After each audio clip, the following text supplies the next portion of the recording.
Hey everybody, welcome to our next lesson. This one is going to be something that I know is going to dramatically empower you. This one's going to give you just your chin in the air, a ton of confidence, and it's going to give you kind of a formula to solve encounters that you've never really wondered what's going on. And really, you've probably never even known that it's going on. But we're going to open some eyes today. So we're going to pull the cord out of the matrix, and we're going to plug you guys in to something that you've been missing for a long time.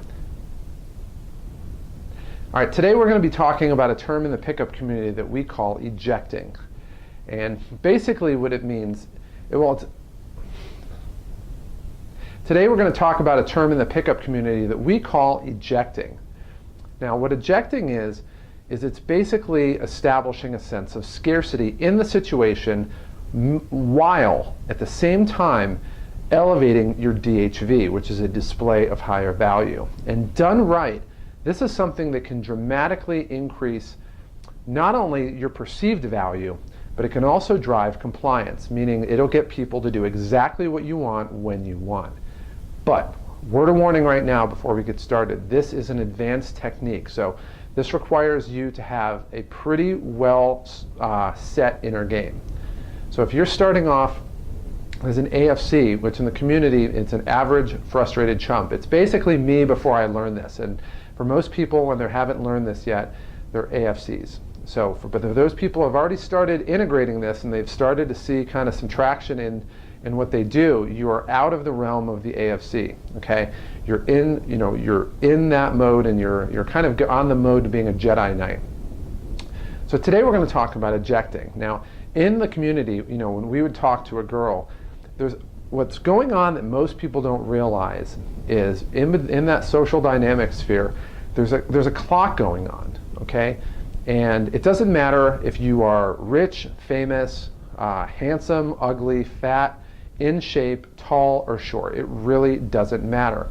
There is a clock going off, and that clock is either working for you or working against you.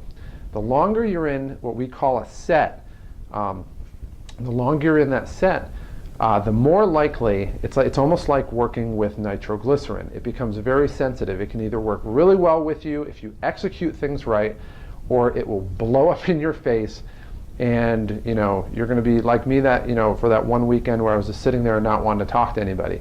But with ejecting, this term means at some point in the encounter when you're in that set, basically you have to eject, okay? And it doesn't mean you're giving up, but what it does mean is you are literally staking a flag in the ground of what your value is and where they are with it. So if you're talking to a girl, even if you're just talking and there's nothing much there, fine. But if you're talking to a girl and she is really compliant, really doing everything that you want her to do, things are just going absolutely perfect. Most guys, what they do is they say, man, this is the island that I kind of want to retire on, and they end up staying there. And man, I have made that mistake so many times, where you end up staying just a little too long and you lose all credibility and your value plummets. So what you have to do is you have to eject, but you have to have a strategy behind it.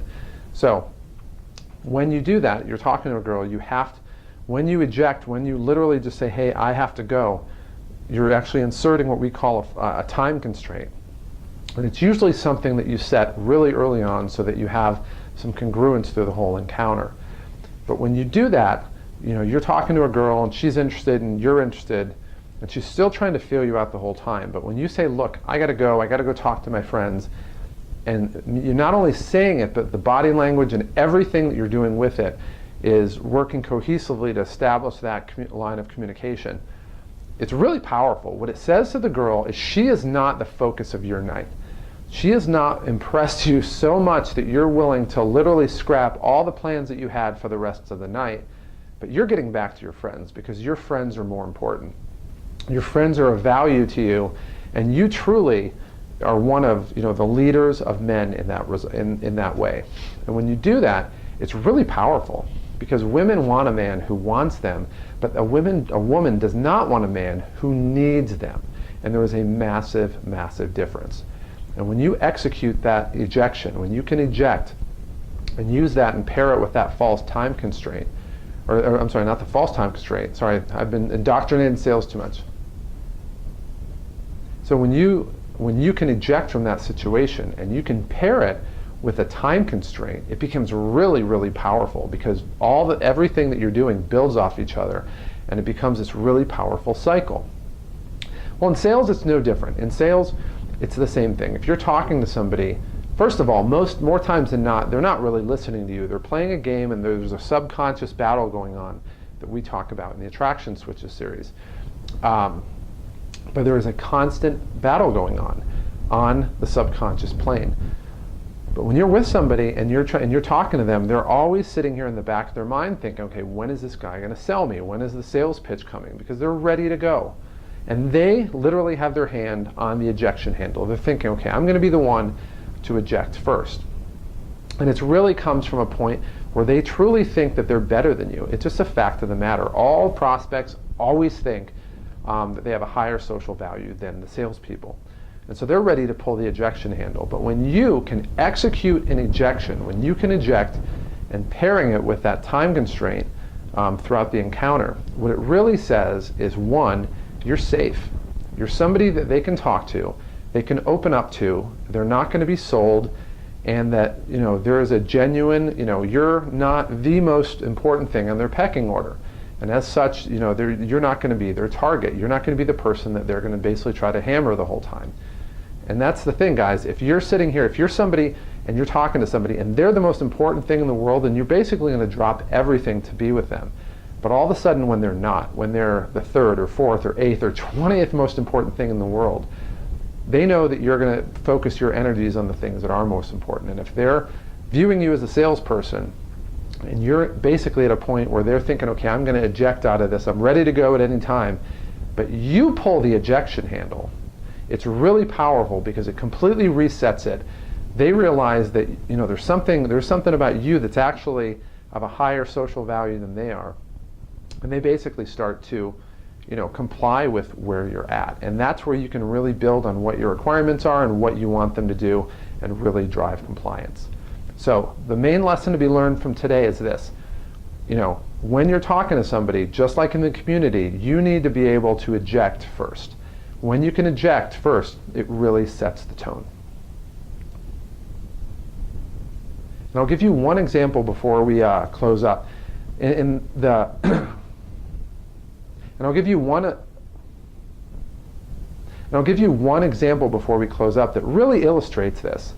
In the 90s sitcom Seinfeld, there was an episode where George was dating this girl, and he wanted to break up with her. I'll give you one really, really powerful example of this that we see in pop culture, just so you really can see it in action. In the 90s sitcom Seinfeld, there was an episode where George was dating this girl, and he felt like he didn't really have the upper hand. He felt like the woman had the upper hand, and it really, really bothered him. And then Jerry gave him this really great advice that completely turned things around. He said that you need to have a preemptive breakup. In other words, you need to eject. And what happened is he did. This girl thought that she was pulling the strings the whole time, just like your customers think that they're pulling your strings the whole time. But he did a preemptive breakup, and for the rest of that episode, she was literally at his feet, basically doing anything that he wanted her to do. It was such power that he had enabled. And it was just by learning the technique that we learned in the community that I'm teaching you right now for your business, and that is to eject. But pairing it with a time constraint is even more powerful.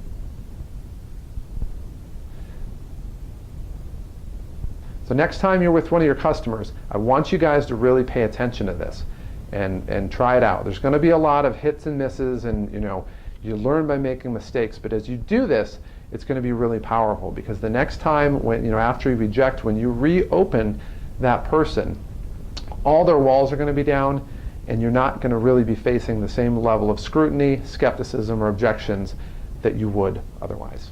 So you guys take care, and I will see you soon.